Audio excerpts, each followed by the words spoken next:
After last week's lesson, it seems that things are looking up for the family of Abraham, Isaac, and Jacob. Jacob's name is changed to Israel. He has 12 sons. Things really are going well for his family. But then this crazy family gets crazier.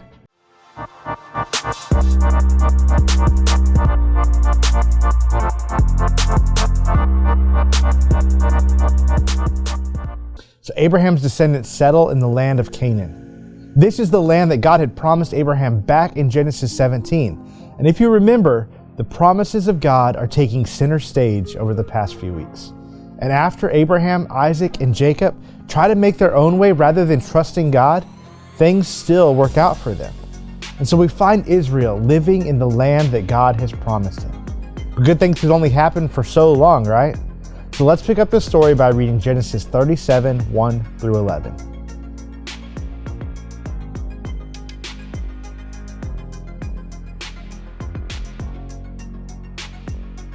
So remember, Jacob worked 14 years to marry Rachel, and then she gave him 2 sons. The first was Joseph, and the second was Benjamin, where she died in childbirth. So Jacob, or Israel, had a special connection with these 2 sons. And since Joseph was the older, a special connection with him. It says even in verse 3 that Israel loved Joseph more than any of his other sons. Now, I'm not a perfect parent, but you never pick a favorite. At least you don't let the other ones know it. But Israel loved him so much that he gave him a special coat. It was a special one, so Jacob bought his son a coat, a multicolored coat to wear. Joseph's coat was... And his brothers hated it. But that's not the worst part. Joseph began to have these dreams that he shared with his family about how one day they would bow down and worship him. Now, I don't know about you, but if your sibling went around and told you and your family that they would bow down and worship you one day, and not just once, but twice, you probably wouldn't get along. There would be fighting, jealousy, and conflict all the time. But this is the first truth that we must learn from this story, that God accomplishes his plans even in the midst of family problems. God can work even among our crazy, dysfunctional, jealous, conflict-ridden families to deliver on his promises. So my sister and I used to fight all the time. See, I wasn't allowed to hit her, but I could come up with some fun things that could make her mad. But then she would scratch me. I mean, like leave marks, scratch me. One day we were fighting over the remote and she scratched me, and I got so angry. I chased her to the bathroom and she locked the door behind her. I was so angry, I kicked the door and it cracked. I knew I was gonna be in so much trouble, but do you know what happened? My sister told my parents that we were fighting and it happened accidentally. She could have easily gotten me in so much trouble, but she didn't. Now I'd like to say that we didn't fight after that, but we often, as we began to get older, often began to become better friends. And now I would consider her closer to me than almost anyone. So how can you be examples of God's grace to our families?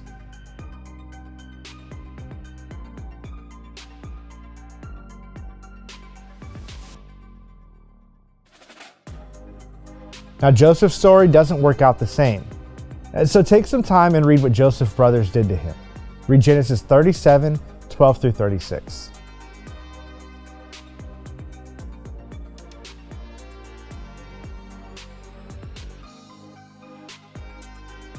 So Joseph's brothers don't forgive and forget. In fact, their anger continues to bother them until the moment that they can respond. In fact, it says that they were going to murder him. But Reuben is the voice of reason and saves his life. But eventually they sell him to traders and he heads to Egypt. Imagine this. Joseph just went from the favorite son in a large and wealthy family to the lowest servant in a foreign land. So how do you think Joseph felt?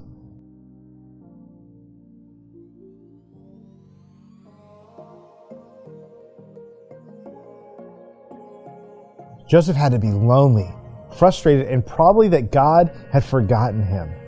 It's important that no matter what the circumstance, God accomplishes his plans even when life seems off track. See, sometimes we feel that God may have abandoned us because we find ourselves in situations where you feel disconnected or off track. But just as God was faithful to Abraham, Isaac, and Jacob, he will be faithful to us.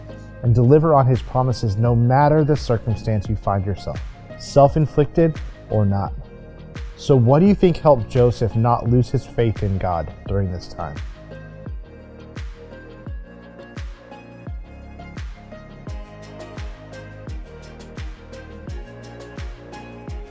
All right, so we're going to skip over a crazy chapter 38 and read chapter 39, 1 through 6.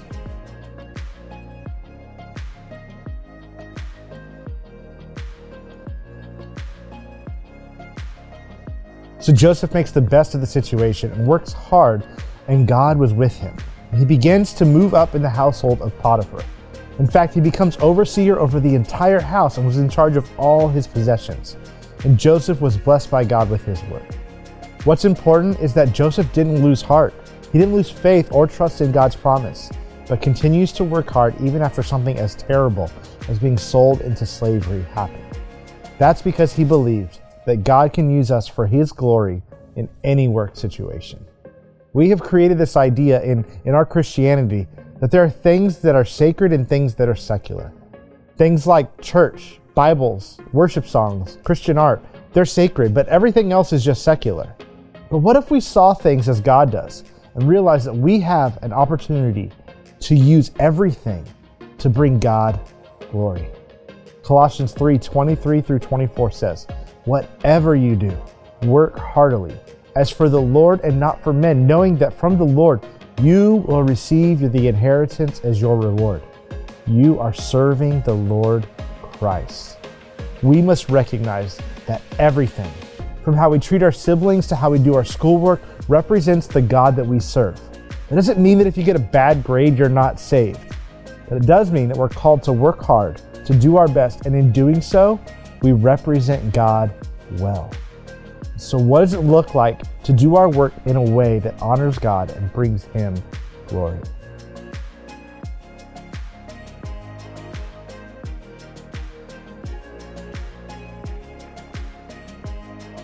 Joseph went through a lot to get to this point, and he's about to go through more, but it's all leading to deliverance, both for him and for his family. See, we often have so little information about the future that it seems that things are just not going according to God's plan. Well, one of my favorite parts in the story is this statement that he makes over and over again.